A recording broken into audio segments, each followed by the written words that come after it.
এখন আমার ডিউটি শেষ, আমার সহকর্মী হয়েছে আছে, এখন ওর ডিউটি, ও থাকবে 1:30 পর্যন্ত।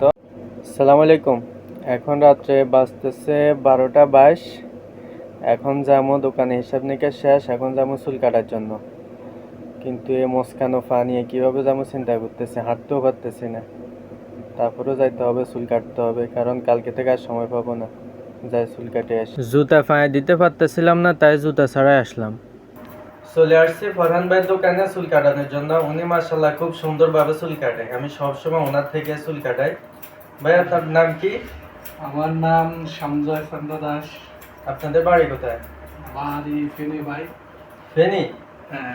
ওনার বাড়ি ফেনী। আপনারা কিন্তু দেখে রাখবেন, কমেন্ট বক্সে জানাবেন ওনাকে কেউ চিনেন কিনা। আর উনি হচ্ছে এখানে আছি আমরা ওমান শহরে কুরিয়াতের আশেপাশে যদি কেউ থাকেন অবশ্যই চলে আসবেন ওনার দোকানে চুল কাটানোর জন্য। উনি খুব ভালো চুল কাটেন।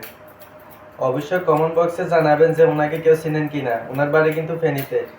ভাই আপনার দোকানটা কোথায় বলে দেন। আমাদের দোকান কোরিয়ার শাহবাড়ি হাবিব মসজিদ। কোরিয়াত শাহবাড়ি হাবিব মসজিদ। কেউ যদি কোরিয়াতের আশেপাশে থাকেন অবশ্যই চলে আসবেন এখানে। ওকে, সবাই এখানে চলে আসবেন চুল কাটার জন্য।